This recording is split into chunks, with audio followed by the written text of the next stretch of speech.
The event today is something that is new, that's never happened in the history of the armed forces of Nigeria.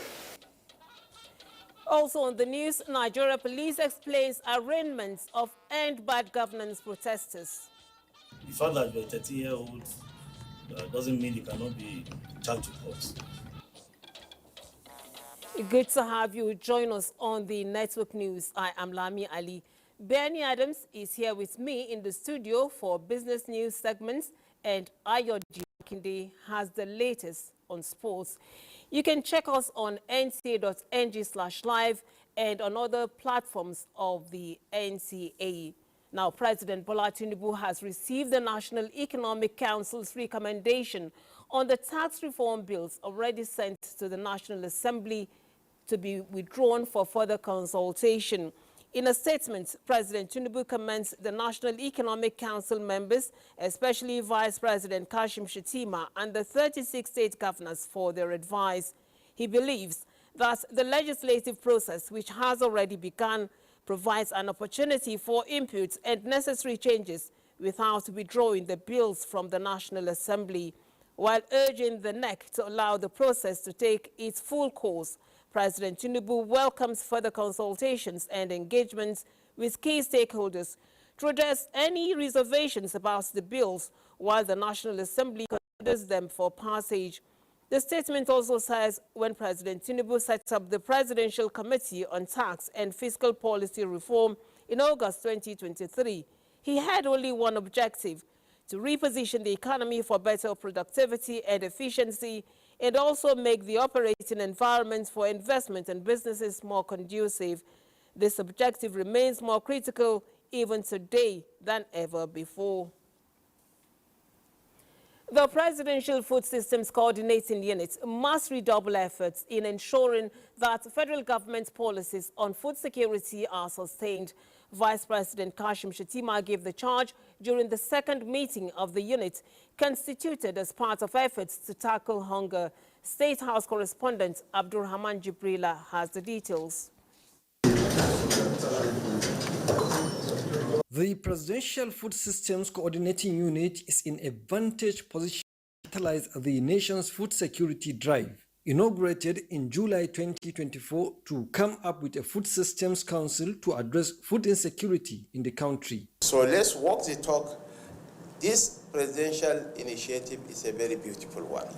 But we have a lot of beautiful presidential initiatives from time immemorial. It's the implementation that counts.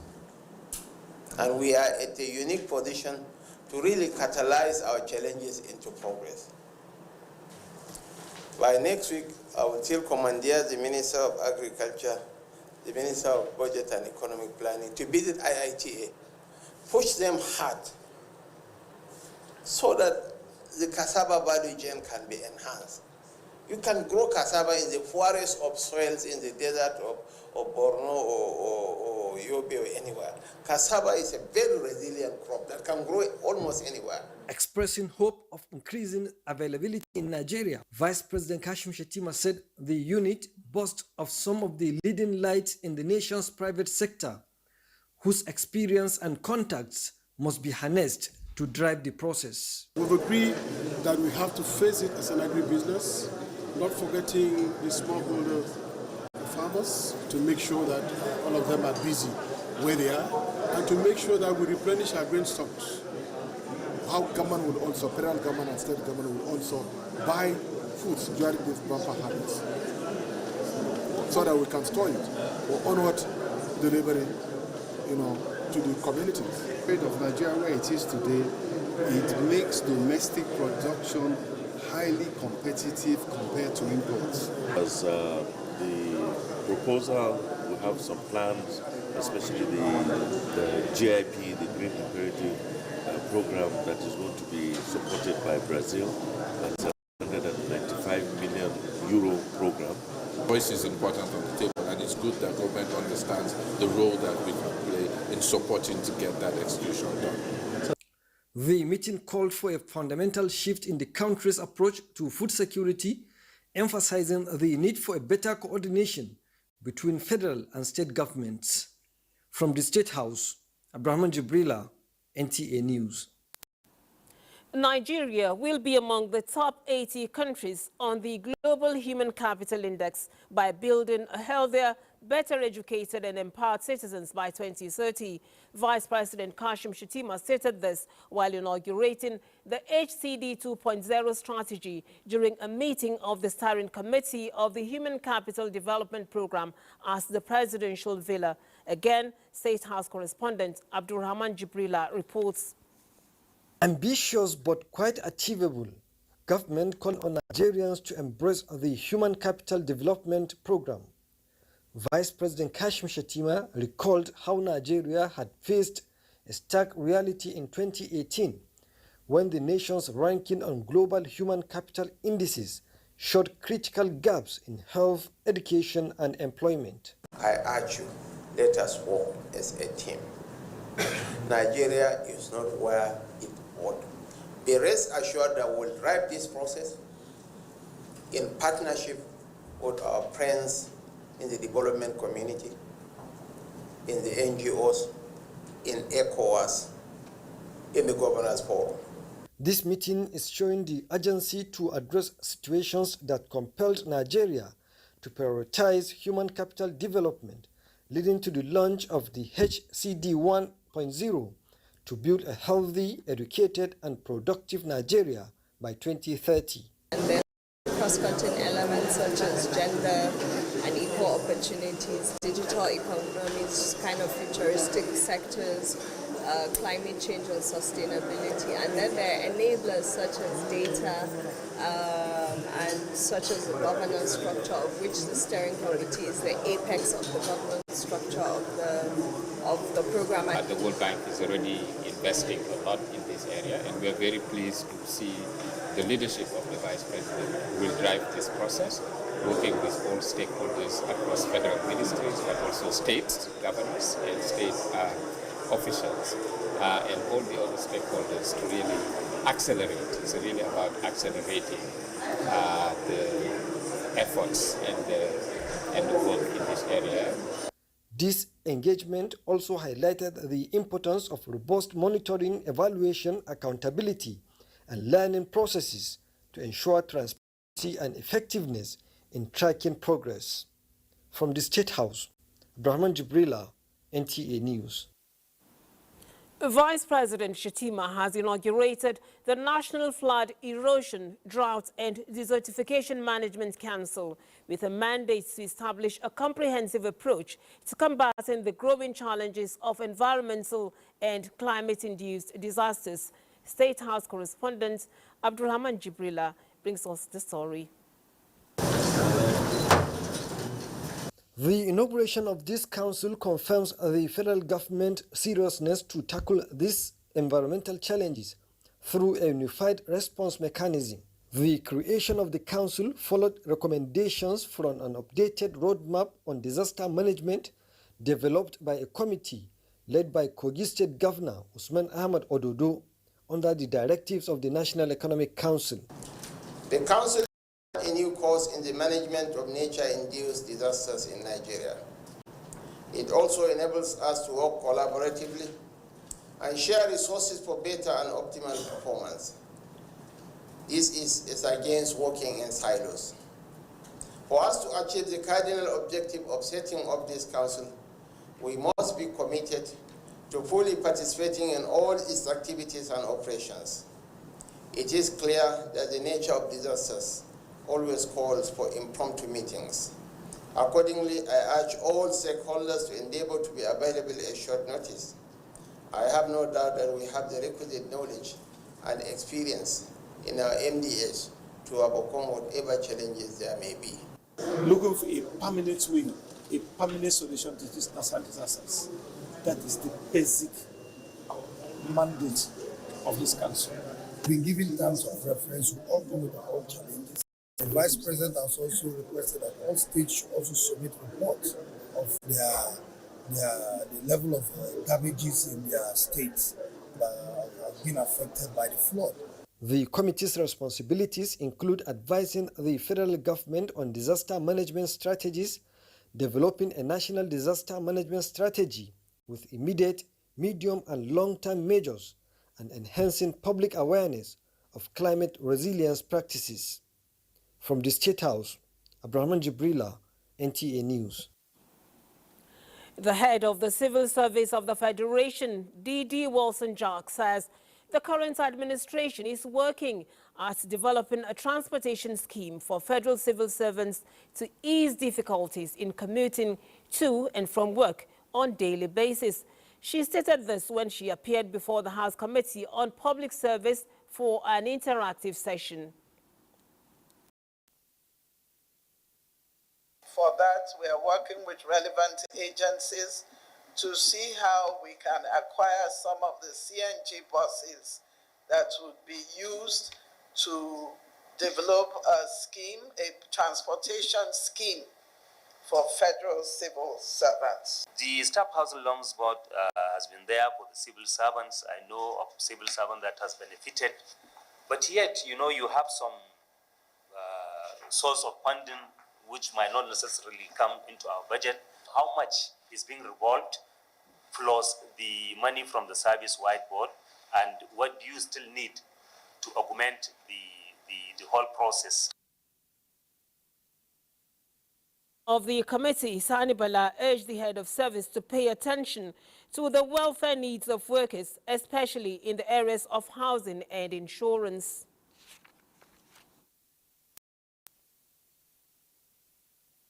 The high maternal mortality rate in Nigeria can be reduced with committed legislative actions. This is the conviction of the Special Assistant to the President on Health, Dr. Salma Ibrahim Anas, as she dialogues with National Assembly committees on improving maternal health. Uche Ugochukwu reports. Nigeria bears a high burden of maternal mortality with 80,000 cases in 2020 alone. Young mothers and the vulnerable most affected. Experts attribute the increased death rate to birth complications and lack of aftercare. This worrisome situation propelled the Special Advisor to the President on Health, Dr. Salma Ibrahim Anas, to seek the intervention of these lawmakers responsible for improving women's health and well-being. We strongly believe that with our policy makers, we can truly make change within the time, and that's why we felt that we should have this dialogue to discuss how do we overcome them. And it's very obvious that the whole world is off track, particularly for the target of reducing maternal mortality ratio. We should be below 75 per thousand live births by 2030. Inadequate funding, poor primary health care, poverty, inequality, illiteracy were highlighted as major issues of concern. There are a number of specific ways that we're trying to collaborate with the National Assembly. One of it is in the area of policy and legal frameworks. We are pushing for increased funding of our health services. We're making sure that we have effective emergency service centers across the whole country and effective functional transfusion centers across the whole country. The dialogue helps to make legislators more responsive in championing matters geared toward boosting maternal health. Uche Ugochukwu, NTA News. Justice Obiora Egwatu on Friday granted bail to 125 alleged protesters of the August 2024 protests in Kano State. This was after they entered a plea of not guilty.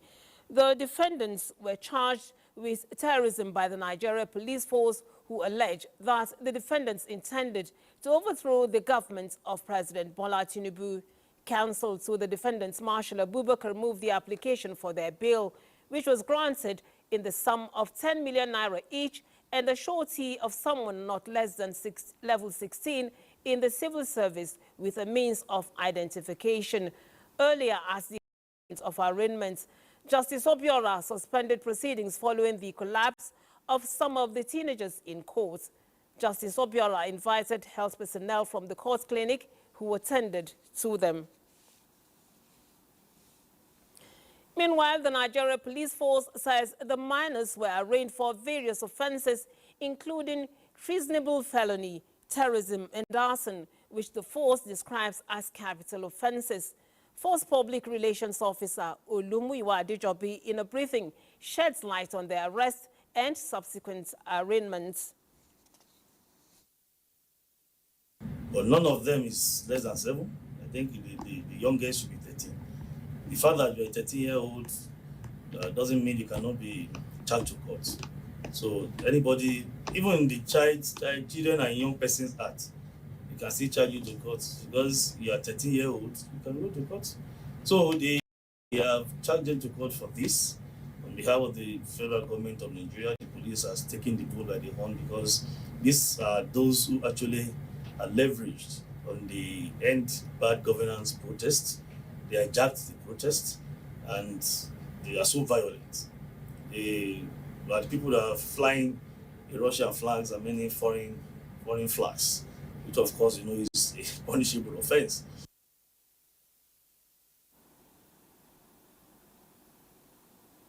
We take a break now to bring you some messages. Major General Olufemi Olatubosun Oluyede assumes full command as the acting Chief of Army Staff, sequel to President Bola Tinubu's appointment. The Chief of Defense Staff, Christopher Musa, announced this at a symbolic ceremony in Abuja. The defense correspondent Ismail Musa has details.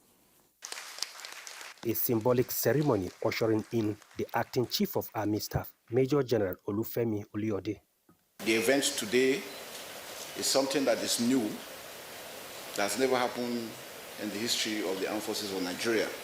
But as human beings, we know situations will always present itself, and what is done with the situation is what makes the difference. The Chief of Defense Staff, General Christopher Musa, in clear terms spells out the mandate of the acting Chief of Army Staff. As professionals, we are to continue with our task ahead. No gap to be left based on the challenges we have in the country. And it's in the wisdom of the President and Commander-in-Chief that today we present the authority to the acting Chief of Army Staff for him to have full control and command of the Nigerian Army. My appointment as acting Chief of Army Staff is simply to hold sway while Lieutenant General T.A. Abuja, our Chief of Army Staff, is a way to enable him to take sufficient time to get necessary medical attention and recuperate. And that I intend to do with the whole of my heart and loyalty to the Constitution, as well as Mr. President. The Chief of Army Staff, Lieutenant General Torid Abiodun Lagbaja, is on a medical leave. In Abuja, Ismail Musa, NTA News. With restoration of power supply in some states of northern Nigeria, residents of the areas are commending the federal government as socio-economic activities are gradually picking up. Here is an update from some of the affected states. From Kano, Fatima Sanusi Karaye reports that Kano, the vibrant and bustling economic hub of the northern Nigeria, erupted in jubilation as electricity surged back to life after a 12-day blackout. The power outage had brought the city to a standstill, leaving businesses reeling and daily life disrupted. But with the lights now back, there is renewed hope and a collective sigh of relief as residents look towards a brighter, more stable future. We received light today. We feel a little bit joy, not so much happy like that, because for some days now, a lot of people have lost a lot of millions. It will not be easy, but we give God all the glory. We have survived it, and we thank God the light is back now. Ibrahim Sani reports that Duse, the capital of Jigawa State, is full of jubilation as power is restored in most parts of the state, following the prolonged power outage that has disrupted socio-economic activities in Jigawa amongst other affected states. Though citizens are commending the restoration effort, they however advise stakeholders to improve on security along power installations to prevent future incidents of vandalism and ensure steady power supply. Well, it has been restored, but halfway, because we only saw light here from 11 to 4:30 in the morning. Before 5, they took it up.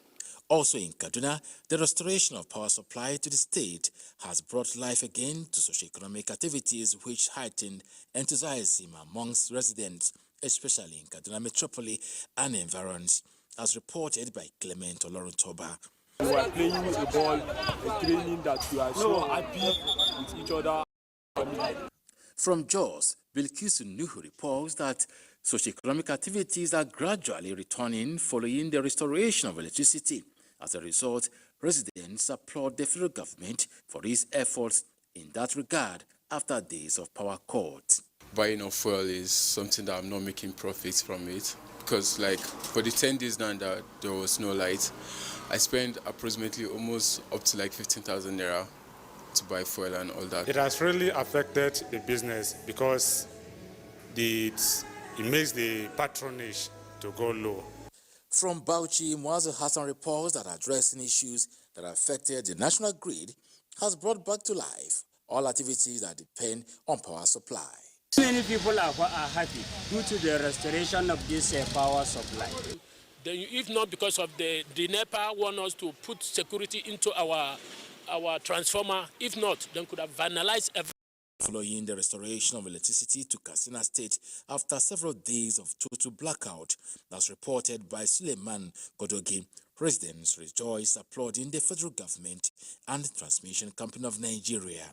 Government should invest in solar energy, and so that we can have alternative. I just hope that whatever solution that the federal government is trying to put on, let it be a lasting one. The report also says that economic activities will now be reactivated in different parts of the state. The African Union and the Nigerian government celebrate the 1st of November every year as African National Youth Day to promote the role of youths as key agents of economic growth, social change and sustainable development in Africa. Olainka Ojo in this report takes a look at the significance of this year's theme, Educate an African Fit 21st Century, on both the national and continental fronts. The African and National Youth Day, established by the African Union in 2006, is aimed at promoting youth empowerment and engagement in socio-political issues.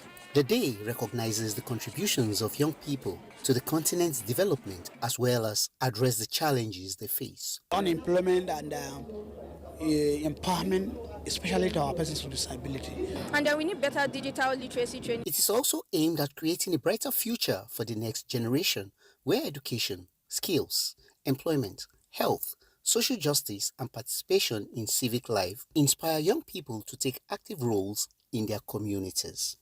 At the heart of discourse, building a resilient educational system that provides new hope for Nigerian youth is imperative. The minister is promoting 2 skills for every youth. We will help you to develop lifelong skills in learning through digital technology. The National Youth Welfare Scheme Fund Establishment Bill, sponsored by the Speaker himself, is making steady progress in the National Assembly. For Nigeria, it is harnessing the power of youth for sustainable development, using government empowerment programs and curriculum tailored towards development of skills. We've made up our mind to collaborate with every sector, even the informal youth. We want them to have education, at least primary education, so that you will know how to do your business. In all higher institutions, a student will have access to higher education through the student loan that has been introduced by the federal government. Experts say, since today Africa has the youngest population, which is its greatest asset, priority must be placed on increasing investment in education across the African continent. Olainka Ojo, NTA News. The agenda of President Bola to return 10 million out-of-school children to school and reform the Almajiri system of education is gaining support from stakeholders in Cross River State who view the initiative as a win-win development in education and well-being of Nigerian children. Maureen Liu Ajom has details.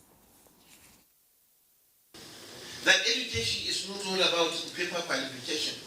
Mr. President said enough, gone are the days when we would be worshiping degrees and degrees. the President Bola Tinubu administration, through the National Commission for Amajiri and Out-of-School Children, has launched this initiative to return 10 million out-of-school children to school and reform the Amajiri system of education.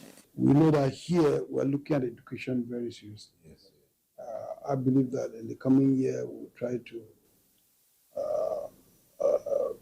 build model schools all the local governments. The move is supported by the stakeholders who are saying that all hands must be on deck to give hope to the Amajiri and out-of-school children in Nigeria. In Calabar, Maureen Leo, Ajom, NTA News. The Minister of Police Affairs, Ibrahim Gaidam, has reminded security agencies that by exchanging insights and expertise, law enforcement agencies can collectively analyze emerging risks, identify systemic vulnerabilities, and formulate comprehensive strategies to mitigate the potential threats. This was at a 3-day workshop on West African Information System in Abuja. Francis Ford reports.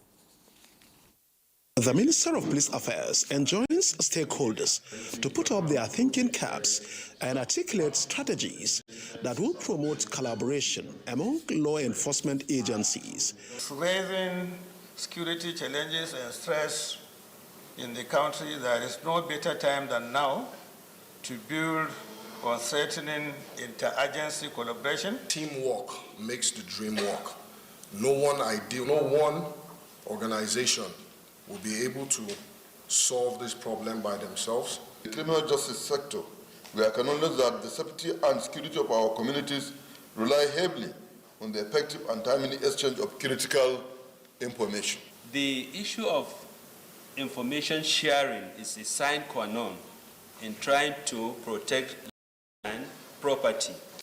With the team, interagency collaboration on information sharing, the 3-day workshop focuses on achieving one of the deliverables vested on the Ministry of Police Affairs by President Bola Tinubu on tackling security challenges. Francis Form, NTA News. We now go to Lagos, where Jennifer is standing by with stories from the Center of Excellence. Hello, Jennifer. Thank you, Lami.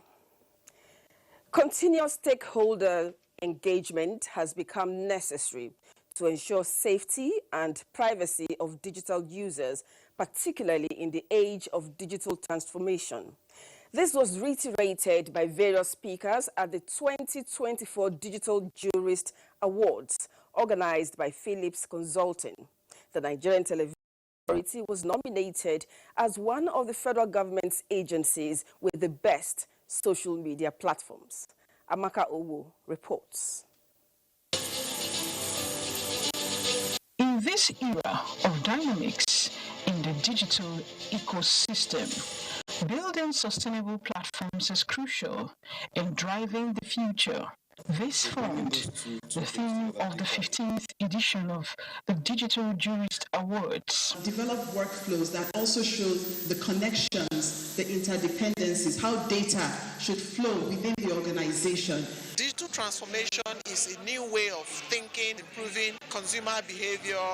Categories of awards were presented to various organizations across sectors with the best mobile apps, portals, social media platforms, and websites. The Digital Jurist Awards also recognize the contributions of the Nigerian Authority as a leading light in the digital transformation of the broadcast industry under the leadership of the Director General Salihu Abdulhamid Dembos, who was represented by the Zonal Director NTA Lagos Network Center. It is heartwarming that we even got a nomination in the first place. That's a testimony to the fact that the public, the viewers, and the stakeholders are taking notice of what we are doing in NTA. We hope to continue on that trajectory. Organizers say digital transformation goes beyond technology to leadership. The leadership is the envisioning, the thinking big, thinking bold, thinking of the next level of customer convenience, thinking of the next level of people convenience, and then how can I make technology support it?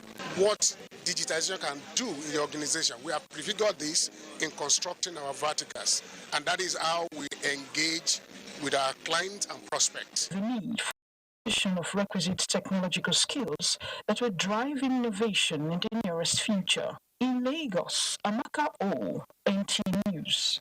Now, technology is the global economic's driving force, empowering innovation and shaping the future of nations. Despite its vast potential, women are said to be underrepresented in the field. This disparity is what Nkechi Ali Balogun strives to dismantle at the 24th NECCI Public Relations Roundtable with the theme, Women in Technology, Breaking Barriers. Adeola Komi Akere has more. The call for women to explore roles in shaping the digital world and creating a more inclusive and equitable space to thrive in technology is what the 21st NECCI PR conference aims to address. If we are going to run an inclusive tech ecosystem, we must recognize the contributions of women and make sure that they are not neglected. Ogun State Deputy Governor Naimot Salako Oyedele says there should be a shift in mindset, acknowledging and actively mobilizing and developing strategies that empower women to not only enter the tech space, but to thrive and redefine it. Each woman who chooses to step into this field doesn't just clear a path for herself, she clears one for countless others who will follow. So if we're looking at improving the economic prosperity of our nation, of our continent, we need more women to participate in tech industry. However, some tech experts believe that there is underrepresentation of women in the technology space. You have only about 13% of women in tech spaces. So we need to do a lot more for women to ensure that they can have equitable access. And I think their adventure into technology will be the ultimate goal. What are the takeaways from the 21st NECCI PR Roundtable? Session of her doing it is a testimony to the impact it's made. Make sure that you're learning the latest innovations in technology. And in order for us to work with technology, we need to have a good knowledge of it. The NECCI PR Roundtable, which highlights and offers solutions to pressing issues in Nigeria, inducted Ogun State Deputy Governor and Professor Ralph Akinfeleye into its Hall of Fame. In Lagos, Adeola Komiakere, NTA News. Those are the stories from Lagos at this hour. The news will continue shortly with... saying the federal government says work will soon begin on the Ondo State axis of the 63-kilometer Lagos-Calabar Coastal Highway project. Minister of Works, David Umahi, who stated this at a stakeholders meeting in Akure, reassures that the project aims at enhancing transportation and boosting economic activities in the region. Ifeoluwa Omosule has the details. The 700-kilometer Lagos-Calabar Coastal Highway, which includes a 63-kilometer stretch in Ondo State, is set to enhance connectivity across the region and improve the socio-economic landscape of the country. During a working visit to Akure, Minister of Works David Umahi, alongside members of the House of Representatives and Senate Committee on Works, emphasized their commitment to prioritizing road infrastructure, declaring that days of abandoned road projects are over. We are providing a platform for a new hope agenda to thrive. In the past, we have based our contractors on what they thought we finish of life. We have lived it. If you give the job, you have to use your mobilization to do the job. Ondo State Governor Lucky Aiyedatiwa commended the federal government for the initiative, assuring that the state is prepared for full cooperation and ensure the safety of communities near the construction sites. Yes, the first thing we have to do is to provide an enabling environment for the area to be peaceful, talk to the community, the stakeholders, to cooperate with the contractors so that they can have ease of doing their job. The coastal highway is scheduled for official flag off in December. In Akure, Ifeoluwa Omosule, NTA News. The Nigerians in Diaspora Commission, NIDCOM, has commended the Minister of Interior, Olubunmi Tunji-Ojo, and his team for the recent contactless biometrics innovation in passport application and collection processes. The contactless biometrics innovation is available for renewals and for persons above 18 years of age and kicks off on November 1st in Canada, November 15th in the U.S., and December 1st in all other countries. NIDCOM boss Dabiri Erewa says Nigerians abroad have long anticipated improvements in accessing passport services, noting that the initiative will ease the burden on citizens globally. She emphasized NIDCOM's readiness to support these reforms through advocacy and sensitization.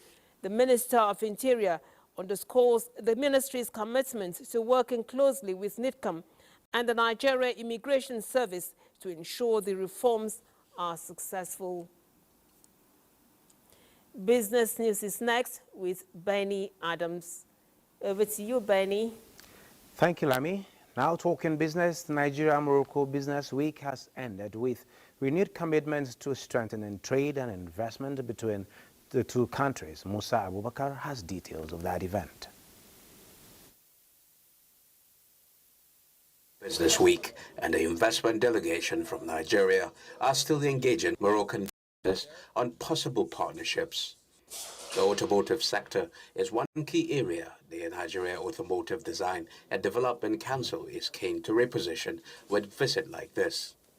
We have a lot of lithium in Nigeria, which means we only need little thing to bring in, and with the lithium we'll be able to produce the battery they are producing here. So we want to learn from them. We want them to come and cooperate with us. We want to start having that exchange of idea and then transfer of technology. As of 2023, Morocco ranked first on the African continent's car exports with a value of around $6.4 billion. This has aroused Nigeria's appetite to collaborate with their Moroccan counterparts with a view to strengthening the automotive sector. We make two wheels electric motorcycles, we make three wheels motorcycles, and we'll be more than happy, to transfer, our know-how in these things and have a cooperation with Nigeria. The Nigeria-Morocco Business Week has officially come to a close, marking a significant step forward in the economic relationship between two of Africa's most influential economies. In Morocco, I am Musa Abubakar, NTA News. Thank you, Musa there. Now, at the end of last week, day of trading on the first of the month, markets remained bearish as the all-share index declined by 0.22%. We can see the numbers. The all-share index at the end of trading ended 97,432.02%, which is a depreciation from yesterday's market closure. Now, equity capitalization also declined slightly by 59 trillion naira. Talking about the number of deals, we had 8,800 traded in number of volumes 888.7 million, all valued at 15.8 billion naira. And looking at the stocks, talking about the top trades at this particular point in time, Fidelity Bank came tops with 540.8 million, followed by Jais Bank 68.7 million, Chams 49.3 million, which is to say the banking stocks are doing really good. Now, compared with the previous trading day, today's data shows 67% improvement in volume, 79% improvement in turnover, but 3% decline in deals. And on the aggregate, we have 123 listed equities that participated in the trading. And at the end, we had 23 gainers and 31 losers. Now, a quick look at the markets in Europe. You can see the DAX is all in green. DAX is all in green. Talking about Europe, like in Asia, we just had the Nikkei, the in red, while the Hang Composite is actually in the positive. And looking at the African markets also is a good start. We have Ghana, we have the South Africa, JSC all in positive, only the Tunisia Tune Index in red. That is it on business at this point in time. Lami, is over to you. Thank you, Benny. Exhibition of bad attitudes and inappropriate conduct in the face of provocations or challenging moments by leaders necessitates a national policy on emotional intelligence training for all Nigerian leaders. This suggestion was made by leadership consultant and trainer Colonel Joseph Ajanaku, retired, during a two-day training on improving performance at workplaces through ethical leadership and emotional intelligence for top management staff of the NTA. Joseph Otsen reports. It is an already planned training by management of the Nigerian Television Authority, but the recent assault on an online taxi driver by a member of the House of Representatives validates its importance even more. Participants here comprises assistant directors to the level of executive directors.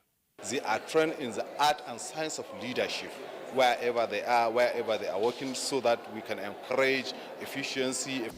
We started leadership consultant Colonel Joseph Ajanaku, retired, attributes colonial mentality of bosses being superior beings and followers inferior to the arrogant and other poor attitudes exhibited by many leaders. Why don't we begin by mainstreaming emotional intelligence training in every leadership position? No matter the position, either in the house, at work. So if you have it, then you can think straight. If you're a leader and you are not connected to the people you're leading, you are not a true leader. A kind of watchword is to carry everybody along. Director General, Nigerian Television Authority, Salihu Abdul Hamid Dembos, is appreciative, describing the exercise as much needed. I want to say a very big thank you and congratulate you and appreciate for all the efforts. The understanding here is that application of emotional intelligence breeds healthier working environments. In Abuja, Joseph Otsen, NTA News. Sports News Sunday with Sports News. Thanks, Lami.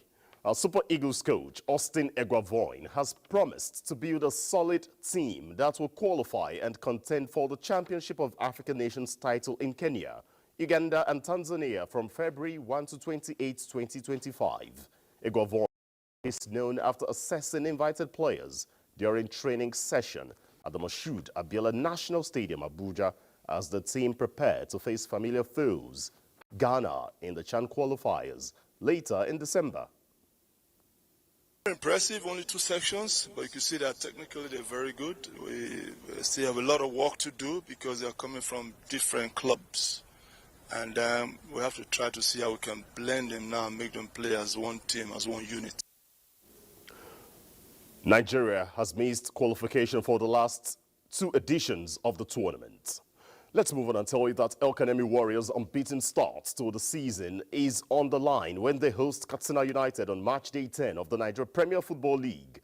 Reigning champions, Rangers of Enugu, are up against Nasarawa United. Heartland seek consecutive wins when they play away to Abia Warriors, as Bayelsa United weigh up Eyimba, the People's Elephants, for size. Rivers, who are also unbeaten this season, are up against strugglers Ikorodu City, while it will be a battle of stars when Remo face Lobi.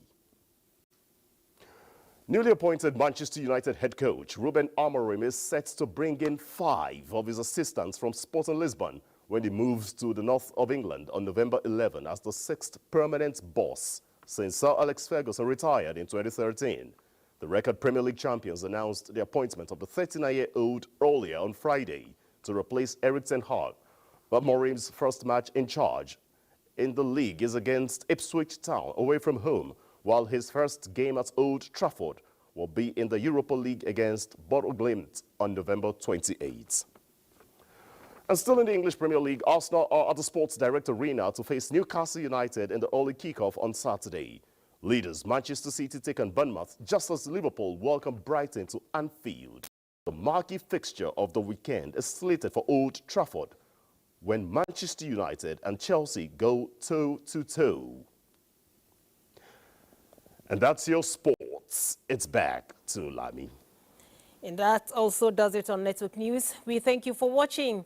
Do have a good weekend.